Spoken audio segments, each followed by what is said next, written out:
ಕಣ್ಣು ಹೌದಾ? ಎಷ್ಟು ಕಣ್ಣಿದೆ ನಮಗೆ? ಒಂದೆರಡು ಎರಡು ಕಣ್ಣಿದಾವೆ. ಒಂದು ಕಣ್ಣು ಮುಚ್ಚಿದ್ರೆ ಕಾಣಿಸುತ್ತೆ ಇಲ್ಲ? ಯಾಕೆ ಎರಡು ಇರ್ಬೇಕಿತ್ತು? ಎಲ್ಲ ನೀಟಾಗಿ ಕಾಣಿಸ್ಬೇಕು ಅಂತ ಎರಡು ಕಣ್ಣಿದೆ. ಎಲ್ಲಾ ಪ್ರಾಣಿ ಪಕ್ಷಿಗಳ ಕಣ್ಣಿದಾವ? ಇದಾವೆ. ಕೆಲವು ರಾತ್ರಿ ಆಕ್ಟಿವ್ ಇರ್ತವೆ ಪ್ರಾಣಿಗಳು, ಕೆಲವೊಂದು ಬೆಳಿಗ್ಗೆ ಆಕ್ಟಿವ್ ಇರ್ತವೆ. ನಮ್ಮಂತವ್ರು ಬೆಳಿಗ್ಗೆ ರಾತ್ರಿ ಅವಾಗ ಆಕ್ಟಿವ್ ಇರ್ತೀವಿ ಹೌದಾ?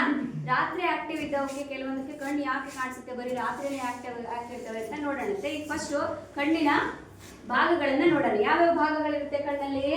ಒಂದು ಕಾರ್ನಿಯ, ಹೊರಗೆ ಬಿಳಿ ಭಾಗ ಕಾಣಿಸ್ತಾ ಇತ್ತಲ್ಲ ಇದರಲ್ಲಿ, ಈ ಬಿಳಿ ಭಾಗವನ್ನ ನಾವು ಕಾರ್ನಿಯ ಅಂತೇಳಿ ಕರಿತೀವಿ.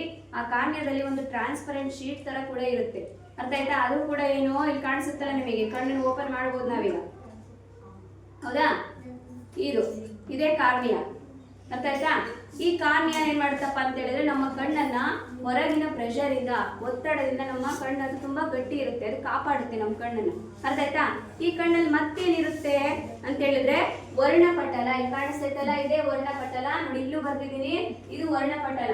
ಕಲರ್ ಐತಲ್ಲ, ಕಲರ್ಡ್ ಪಾರ್ಟ್. ನಾನು ಹೇಳ್ದೆ ನಿಮಗೆ, ನಮ್ಮ ಇಂಡಿಯನ್ಸ್ ಮೋಸ್ಟ್ ಕಣ್ಣು ಯಾವ ಕಲರ್ ಇರುತ್ತೆ? ಬ್ರೌನ್ ಕಲರ್ ಇರುತ್ತೆ. ನಮಗೆ ಬ್ರೌನ್ ಕಲರ್ಸ್ ಇರುತ್ತೆ, ಬ್ಲ್ಯಾಕ್ ಕಲರ್ ಇರುತ್ತೆ, ಮತ್ತೆ ಕೆಲವ್ರದ್ದು ಬ್ಲೂ ಕಲರ್ ಇರುತ್ತೆ, ಕೆಲವ್ರದ್ದು ಗ್ರೇ ಕಲರ್ ಬೆಕ್ಕಿನ ಕಣ್ಣು ಇರುತ್ತೆ. ಈಗ ಐಶ್ವರ್ಯ ಯಾವ ಕಣ್ಣಂದ್ರೆ ಬ್ಲೂ. ಅದ್ರಲ್ಲಿ ಹಂಗಿದ್ರೆ ಕಲರ್ ಯಾವುದು? ಕಣ್ಣಲ್ಲಿ ಕಲರ್ ತೋರಿಸ್ತಿರೋದು ಯಾವುದು? ವರ್ಣಪಟಲ. ಹಾಗೆ ಈ ವರ್ಣಪಟಲ ಇನ್ನೇನ್ ಮಾಡುತ್ತಪ್ಪ ಅಂತ ಹೇಳಿದ್ರೆ, ವರ್ಣಪಟಲದ ಮಧ್ಯದಲ್ಲಿ ಮತ್ತೆ ಒಂದು ದುಂಡನೆ ಸ್ಟ್ರಕ್ಚರ್, ಒಂದು ಸ್ಪಾಟ್ ಇದೆ, ಡಾಟ್, ಬ್ಲ್ಯಾಕ್ ಕಲರ್. ಅದನ್ನ ನಾವು ಪಾಪೆ ಅಂತೇಳಿ ಕರಿತೀವಿ. ಈ ಪಾಪೆಯ ಸೈಜ್ ಅನ್ನು ಕೂಡ ಅದೇನ್ ಮಾಡ್ತಾ ಇರುತ್ತೆ? ಕಂಟ್ರೋಲ್ ಮಾಡ್ತಾ ಇರುತ್ತೆ, ಅರ್ಥ ಆಗ್ತಿದ್ಯಾ? ಅದೇನ್ ಮಾಡುತ್ತೆ? ಕಣ್ಣಿಗೆ ಎಷ್ಟು ಬೆಳಕು ಬೇಕೋ ಅಷ್ಟೇ ಬೆಳಕು ಹೋಗ್ಬೇಕು ಕಣ್ಣಿಗೆ, ಅದನ್ನ ಕಂಟ್ರೋಲ್ ಮಾಡೋದು ಯಾರಪ್ಪ ಅಂದ್ರೆ ವರ್ಣಪಟಲ, ಅರ್ಥ ಆಗ್ತಿದ್ಯಾ?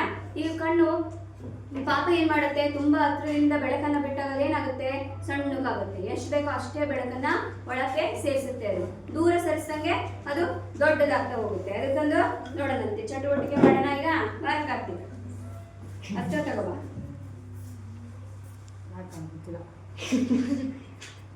ಹೇಳ್ತೀನಿ ನಾನು. ಈಗ ನಾರ್ಮಲ್ ಆಗಿ ಏನ್ ಮಾಡ್ತೇವೆ, ಅವ್ನ ಕಣ್ಣಿನ ಪಾಪೆ ನೋಡ್ರಿ ಸೈಜು ದಪ್ಪ ಕಾಣಿಸ್ತಾ ಇದೆ. ಅದನ್ನೇ ನಾನೀಗ ಹತ್ರ ತಗೊಂಡು ಹೋಗ್ತೀನಿ ಲೈಟ್. ಅವಾಗ ನೋಡ್ರಿ ದೊಡ್ಡಕ್ಕಾಯ್ತಾ ಸಣ್ಣಕ್ಕಾಯ್ತಾ? ಹತ್ರ ತಗೊಂಡೋದ್ರೆ ಸಣ್ಣಕ್ಕಾಗತ್ತೆ ನೋಡ್ರಿ. ಇದೇನ್ ಮಾಡುತ್ತೆ ನಮ್ಮ ವರ್ಣಪಟಲ? ಏನ್ ಮಾಡುತ್ತಪ್ಪ ಅಂತ ಹೇಳಿದ್ರೆ, ವರ್ಣಪಟಲ ಆ ಪಾಪೆಯ ಸೈಜ್ ಅನ್ನ ಕಂಟ್ರೋಲ್ ಮಾಡ್ತಾ ಇರುತ್ತೆ, ಅರ್ಥ ಆಗ್ತದೆ? ಹಾಗೆ ನಮ್ಮ ಕಣ್ಣಿನ ಸೈಜ್ ಅನ್ನ ಕಂಟ್ರೋಲ್ ಮಾಡೋದು ಯಾರಪ್ಪ ಅಂತ ಹೇಳಿದ್ರೆ ಈ ಸೀಲಿಯರಿ ನರಗಳು. ಸ್ಟ್ರೈನ್ ಆಗಿದ್ದಂಗೆ ನಾವು ದೊಡ್ಡಗೂ ಮಾಡ್ತಾ ಇರ್ತೀವಿ, ಸಣ್ಣಗೂ ಮಾಡ್ತಾ ಇರ್ತೀವಿ, ದೂರದ ನೋಡ್ತಾ ಇರ್ತೀವಿ, ಹತ್ರದ ನೋಡ್ತಾ ಇರ್ತೀವಿ. ಅವಾಗ ನಮ್ಮ ಕಣ್ಣು ಸ್ಟ್ರೈನ್ ಆಗಬಾರ್ದು, ಅದು ಸ್ವಲ್ಪ ಇಲಾಸ್ಟಿಕ್ ಆಗಿ ಇರ್ಬೇಕು. ಇದನ್ನೆಲ್ಲ ಮಾಡ್ತಾ ಇರೋದು ಯಾರು ಅಂತ ಹೇಳಿದ್ರೆ ಸೀಲಿಯರಿ ನರ. ಗೊತ್ತಾಯ್ತಾ? ಈಗ ಕಾರ್ನಿಯ ಅಂದ್ರೆ ಏನಂತ ಗೊತ್ತಾಯ್ತಾ? ನೆಕ್ಸ್ಟ್ ವರ್ಣಪಟಲ ಅಂದ್ರೆ ಏನು ಗೊತ್ತಾಯ್ತಾ? ನಮ್ಮ ಕಣ್ಣಿಗೆ ಕಲರ್ ಕೊಡ್ತಾ ಇರೋದು. ಹಾಗೆ ಪಾಪೆಯ ಸೈಜ್ ಅನ್ನ ಮೈಂಟೈನ್ ಮಾಡ್ತಾ ಇರೋದು ಯಾರು? ವರ್ಣಪಟಲ. ಈ ಪಾಪೆಯ ಹಿಂದೆ ಮತ್ತೆ ಇರುತ್ತಪ್ಪ ಅಂತ ಹೇಳಿದ್ರೆ ಒಂದು ಮಸೂರೆ ಇರುತ್ತೆ. ಯಾವ ಮಸೂರೆ ಇರುತ್ತೆ ನಮ್ಮ ಕಣ್ಣಲ್ಲಿ? ಮಸೂರೆ ಇರುತ್ತೆ. ಪೀನ ಮಸೂರದ್ದು ನೋಡಿ ಇದರಲ್ಲಿ ಕಣ್ಣಲ್ಲಿ. ಇವಾಗ ನಾನು ನಿಮಗೆ ಕಾರ್ನಿಯ ತೋರಿಸಿದೆ, ಇದು ವರ್ಣಪಟಲ, ಇದು ಪಾಪೆ ಕಾಣಿಸ್ತಾ? ಮಧ್ಯದಲ್ಲಿ ಹೋಲ್ ಕಾಣಿಸ್ತೈತಲ್ಲ, ಇದು ವರ್ಣಪಟಲ, ಇದು ಪಾಪೆ. ಇದ್ರ ಹಿಂದೆ ಏನಿರುತ್ತೆ ಅಂತ ಹೇಳಿದೆ ನಾನು?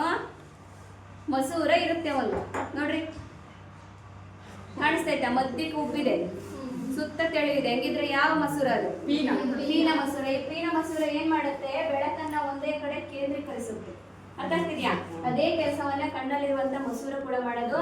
ಇಲ್ಲಿಂದ ಸುತ್ತಿಂದ ಬರ್ತಾ ಇರುವಂತ ಬೆಳಕನ್ನ ಏನ್ ಮಾಡುತ್ತಪ್ಪ ಅಂತ ಹೇಳಿದ್ರೆ ಕೇಂದ್ರೀಕರಿಸುತ್ತೆ. ಎಲ್ಲಿಗೆ ಕೇಂದ್ರೀಕರಿಸುತ್ತೆ? ಹಿಂದೆಗಡೆ ಒಂದು ಸ್ಕ್ರೀನ್ ಇದೆ ಕಣ್ಣಲ್ಲಿ, ಅದೇ ಅಕ್ಷಿಪಟಲ, ಅಲ್ಲಿಗೆ ಕೇಂದ್ರೀಕರಿಸುತ್ತೆ. ಹಾಗೆ ಇಲ್ಲಿ ಏನಿರುತ್ತಪ್ಪ ಅಂದ್ರೆ ಖಾಲಿ ಜಾಗ ಅಂತ ಹೇಳಿದ್ರೆ ಅಲ್ಲಿ ಕಾಂಚವ ದ್ರವ ಅಥವಾ ಗಾಜಿನ ದ್ರವ, ಇಲ್ಲಿ ಒಂದು ಲಿಕ್ವಿಡ್ ಇರುತ್ತೆ, ವಿಟ್ರಸ್ ಹ್ಯೂಮರ್ ಅಂತ ಹೇಳಿ ಇಂಗ್ಲಿಷ್ ಅಲ್ಲಿ ಕರಿತೀವಿ ನಾವು. ಇದ್ರೊಳಗೆ ಏನಿರುತ್ತೆ? ನೀರಿರುತ್ತೆ, ಲಿಕ್ವಿಡ್, ಜಲ್ ತರ ಇರುತ್ತೆ. ಅದು ಬಂದಂತ ಬೆಳಕನ್ನ ಕೇಂದ್ರೀಕರಿಸಲು ಸಹಾಯ ಮಾಡುತ್ತೆ. ಕಾರ್ನಿಯದ ಮೇಲೆ ನಾವು ನೋಡಿದಂತ ಪಿಕ್ಚರ್ ಬೀಳುತ್ತೆ, ಅದು ಈ ದೃಷ್ಟಿ ನರಗಳ ಮೂಲಕ ಏನಾಗುತ್ತೆ? ನಮ್ಮ ಬ್ರೈನ್ಗೆ ಮೆಸೇಜ್ ಪಾಸ್ ಆಗುತ್ತೆ, ಅರ್ಥ ಆಗ್ತಿದ್ಯಾ? ಅದಕ್ಕೋಸ್ಕರ ನಾವು ಕಣ್ಣನ್ನ ಏನಂತ ಕರಿತೀವಿ? ಪಂಚೇಂದ್ರಿಯಗಳಲ್ಲಿ ಒಂದು ಇಂದ್ರಿಯ ಅಂತ ಹೇಳಿದ್ರೆ ಹೊರಗಿನಂತ ಬಂದಂತ ಒಂದು ಪ್ರಚೋದನೆಗಳನ್ನ ರಿಸೀವ್ ಮಾಡ್ಕೊಳ್ಳುತ್ತೆ, ಅದಕ್ಕೆ ಪ್ರತಿಕ್ರಿಯೆಯನ್ನ ನೀಡುತ್ತೆ. ಹೌದಾ? ನೋಡುತ್ತೆ ತಾನೆ ನಮ್ಮ ಕಣ್ಣು. ಯಾರಾದ್ರೂ ಹಾಯ್ ಮಾಡಿದ್ರೆ ಏನ್ ಮಾಡ್ತೀವಿ? ಸುಮ್ಮನೆ ಕೂತಿರ್ತೀರಾ? ಬಾಯ್ ಅಂತೀರಾ, ಹಾಯ್ ಅಂತೀರಾ, ಹೌದಾ? ಅದಕ್ಕೆ ನಾವು ರೆಸ್ಪಾನ್ಸ್ ಮಾಡ್ತೀವಿ, ಸ್ಮೈಲ್ ಮಾಡ್ತೀವಿ, ನಮಗೆ ಒಂದು ಪರಿಚಯ ಇದೆ, ಹೌದಾ?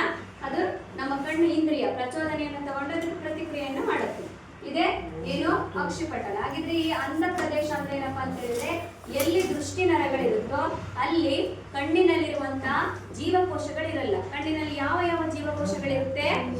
ಶಂಕು ಜೀವಕೋಶ ಮತ್ತೆ ಕಂಬಿ ಜೀವಕೋಶಗಳು. ಇವು ಪ್ರಕಾಶಮಾನವಾದ ಬೆಳಕನ್ನ ನೋಡಕ್ಕೆ ನಮಗೆ ಸಹಾಯ ಮಾಡುತ್ತೆ. ಈ ಕಂಬಿ ಜೀವಕೋಶಗಳು ಯಾವುದು? Dim light. ಅರ್ಥ ಆಗ್ತಿದ್ಯಾ? ಕಡಿಮೆ ಮಂದ ಬೆಳಕಿನಲ್ಲಿ ನಮಗೆ ಒಂದು ವಸ್ತುವನ್ನ ನೋಡಕ್ಕೆ ಸಹಾಯ ಮಾಡ್ತವೆ. ಈಗ ಹೇಳ್ದೆ ನಾನು, ಕೆಲವೊಂದು ರಾತ್ರಿ ಆಕ್ಟಿವ್ ಇರ್ತಾವಲ್ಲ, ಆ ಒಂದು ಪ್ರಾಣಿಗಳಲ್ಲಿ ಕಂಬಿ ಜೀವಕೋಶಗಳು ಆಕ್ಟಿವ್ ಇರುತ್ತೆ ಜಾಸ್ತಿ. ಹಾಗಾಗಿ ಅವು ರಾತ್ರಿ ಹೊತ್ತು ಆಕ್ಟಿವ್ ಇರುತ್ತೆ. ಅರ್ಥ ಆಗ್ತಿದೆ? ಈ ಗೂಬೆಗಳಿರ್ಬೋದು, ಗೂಬೆಗಳದ್ದು ಪಾಪೆ ನೋಡ್ರಿ ನಮ್ಮ ಕಣ್ಣಿನ ಪಾಪೆಗಿಂತ ದೊಡ್ಡದಿರುತ್ತೆ ಅದ್ರದ್ದು. ಯಾಕೆ ಅಂತ ಹೇಳಿದ್ರೆ ಜಾಸ್ತಿ ಬೆಳಕನ್ನ ಬೀಳಿಸ್ಕೋಬೇಕಲ್ಲ, ಕಾಣಿಸ್ಬೇಕಲ್ಲ ಕತ್ಲೆನಲ್ಲಿ, ಅದಕ್ಕೋಸ್ಕರ ಪಾಪೆ ದೊಡ್ಡದಾಗಿರುತ್ತೆ ಅದಕ್ಕೆ. ಬೇರೆ ಬೇರೆ ಪ್ರಾಣಿ ಪಕ್ಷಿಗಳದ್ದು ಕೀಟಗಳದ್ದು ಬೇರೆ ಬೇರೆ ರೀತಿ ಕಣ್ಣಿರುತ್ತೆ. ನೀವು ಅಬ್ಸರ್ವ್ ಮಾಡಿರ್ಬೇಕಿದ್ರೆ ಕೀಟಗಳಿಗೇನು ಕಣ್ಣು ಒಳಗ್ ಕಣ್ಣು, ನಾನು ಹೇಳಿದ್ನಲ್ಲ ಹಾಗೆ ಜಾಸ್ತಿ ಕಣ್ಣಿರ್ತವೆ ನೊಣಗಳಲ್ಲಿ, ಕೀಟಗಳಲ್ಲಿ, ಚಿಟ್ಟೆಗಳಲ್ಲಿ, ಏಡಿಗಳಲ್ಲಿ. ಅವು ಏನಾಗುತ್ತೆ, ಏಡಿಗಳದ್ದು ಎಲ್ಲಾ ಡಿಗ್ರಿನಲ್ಲೂ ತಿರುಗುತ್ತೆ, ಕಣ್ಣಿನ ಮೇಲೆ ತಿರುತ್ತದೆ, ನೋಡಿದೀರಾ? ಎಲ್ಲಾ ಕಡೆ ತಿರುಗ್ತಾ ಇರುತ್ತದೆ. ಆ ಕೀಟಗಳಿಗೂ ಕಣ್ಣು ಒಳಗೆ ಕಣ್ಣು ಆಸಿಲೈ ಅಂತ ಹೇಳಿ ಕರೀತಾರೆ. ಅದಕ್ಕೆ ನಾವು ಚಿಟ್ಟೆನ ಈಸಿಯಾಗಿ ಹಿಡಿಯಕ್ಕಾಗಲ್ಲ, ಅವೆಲ್ಲಾ ದೃಷ್ಟಿಯಲ್ಲಿ 360 ಡಿಗ್ರಿನಲ್ಲೂ ನೋಡ್ತಾ ಇರ್ತವೆ, ಆರಾಗ್ಬಿಡ್ತಾವ ಬೇಗ. ಅರ್ಥ ಆಯ್ತಾ? ಇದನ್ನ ಏನಂತ ಕರ್ವಿ ನಾವೀಗ? ಮಸೂರ. ಇದೇ ನೋಡ್ರಿ, ಇಲ್ಲಿ ನೀರ್ ತುಂಬಕ್ಕಾಗಲ್ಲ, ಅವ್ರು ಅದಕ್ಕೆ ಬ್ಲೂ ಕಲರ್ ಅಲ್ಲಿ ಕೊಟ್ಟಿದ್ದಾರೆ. ಇದೇನಪ್ಪಾ ಅಂತ ಹೇಳಿದ್ರೆ ಕಾಂಚಪದ್ರವ. ಅರ್ಥ ಆಯ್ತಾ? ಇದ್ರೊಳಗಿಂದ ಇಲ್ಲಿಗೆ ಏನಾಗ್ತಿರುತ್ತೆ, ಇದೇ ಏನು ಅಕ್ಷಿಪಟಲ. ಇಲ್ಲಿಗೆ ಸ್ಕ್ರೀನ್ ತರ ಅದು ನಾವು ನೋಡಿದಂತ ಒಂದು ವಸ್ತು, ಆ ಒಂದು ದೃಶ್ಯ ಅಥವಾ ಆ ಒಂದು ಚಿತ್ರ ಇಲ್ಲಿ ಬೀಳುತ್ತೆ. ಇಲ್ಲಿಂದ ಇದು ನರ, ದೃಷ್ಟಿ ನರದ ಮೂಲಕ ನಮ್ಮ ಬ್ರೈನ್ಗೆ ಮೆಸೇಜ್ ಹೋಗುತ್ತೆ. ಡೈರೆಕ್ಟ್ ಕನೆಕ್ಟ್ ಇರುತ್ತೆ ಕಣ್ಣುಗಳು. ಈ ಫೇಸ್ ಅಲ್ಲಿ ಏನಿದಾವಲ್ಲ ಆರ್ಗನ್ಸ್, ಇಂದ್ರಿಯಗಳು ಡೈರೆಕ್ಟ್ ಕನೆಕ್ಟ್ ಇರುತ್ತೆ ಬ್ರೈನಿಗೆ. ಅರ್ಥ ಆಗ್ತಿದ್ಯಾ? ಮತ್ತೇನು ಇದರಲ್ಲಿ ಬ್ಲೈಂಡ್ ಸ್ಪಾಟ್ ಅಂತ ಹೇಳಿದೆ, ಅಲ್ಲಿ ಯಾವುದೇ ಶಂಕು ಅಥವಾ ಕಂಬಿ ನರಗಳು ಇರಲ್ಲ, ಜೀವಕೋಶಗಳಿರಲ್ಲ. ಅದಕ್ಕೆ ಅದನ್ನ ಏನಂತ ಕರಿತೀವಿ ನಾವು? ಅಂಧ ಪ್ರದೇಶ ಅಂತ ಹೇಳಿ ಕರಿತೀವಿ, ಬ್ಲೈಂಡ್ ಸ್ಪಾಟ್. ಅರ್ಥ ಆಯ್ತಾ?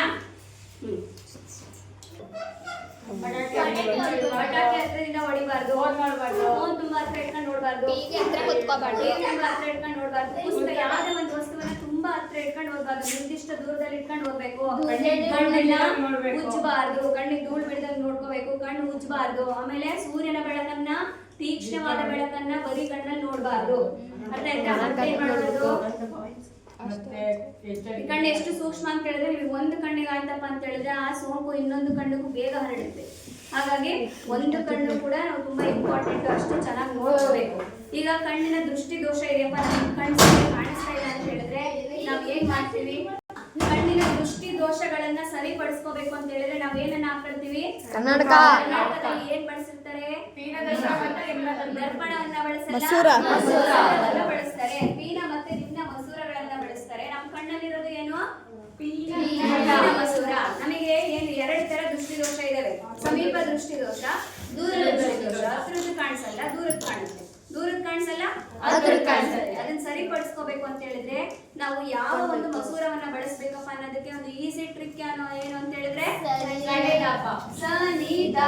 ಸಮೀಪ ದೃಷ್ಟಿ ದೋಷ ಸರಿಪಡಿಸಕ್ಕೆ ನಿಮ್ನ ಮಸೂರ ಬಳಸ್ತಾರೆ, ದೂರ ದೃಷ್ಟಿ ದೋಷ ಸರಿಪಡಿಸಕ್ಕೆ ಪೀನ ಮಸೂರ. ಸನಿದಾಪ ಅಂತ ನೆನ್ಪಿಟ್ಕೋಬೇಕು. ಅವಾಗ ನಮಗೆ ಗೊತ್ತಾಗುತ್ತೆ ಯಾವ ಒಂದು ದೃಷ್ಟಿ ದೋಷಕ್ಕೆ ಯಾವ ಮಸೂರವನ್ನ ಬಳಸಬೇಕು. ಅದನ್ನ ಯಾಕೆ ಹಾಕಿದ್ರೆ ಹೆಂಗ್ ಸರಿ ಹೋಗುತ್ತೆ ಅಂತ ಹೇಳಿಲ್ಲ ನಾನು, ಹೌದಾ? ನಮಗೆ ಸರಿಯಾಗಿ ಕಾಣಿಸ್ತಿಲ್ಲ. ಯಾಕೆ ಕಾಣಲ್ಲ ಅದು ಅಂತ ಹೇಳಿದ್ರೆ ಇಲ್ಲಿ ಇದ್ದಂತ ಬೆಳಕು ಏನಾಗ್ತಿರುತ್ತೆ, ಅಕ್ಷಿಪಟಲಕ್ಕೆ ಬೀಳ್ತಿರಲ್ಲ, ಅದು ಹಿಂದಕ್ಕೆ ಬೀಳ್ತಿರುತ್ತೆ ಅಥವಾ ಅದ್ರ ಮುಂದಕ್ಕೆ ಬೀಳ್ತಿರುತ್ತೆ. ಅದನ್ನ ಸರಿಪಡಿಸಕ್ಕೆ ನಾವೇನ್ ಮಾಡ್ತೇವೆ, ಅದಕ್ಕೆ ಸೂಕ್ತವಾದಂತ ಕನ್ನಡಕವನ್ನ ಹಾಕಿದಾಗ ಆ ದೃಷ್ಟಿ, ಆ ಒಂದು ಚಿತ್ರ ಕರೆಕ್ಟ್ ಆಗಿ ಅಕ್ಷಿಪಟಲದ ಮೇಲೆ ಬೀಳುತ್ತೆ. ಆವಾಗ ನಮಗೆ ದೃಷ್ಟಿ ದೋಷಗಳು ಸರಿ ಹೋಗುತ್ತೆ. ಅರ್ಥ ಆಯ್ತಾ? ಸಾಕು.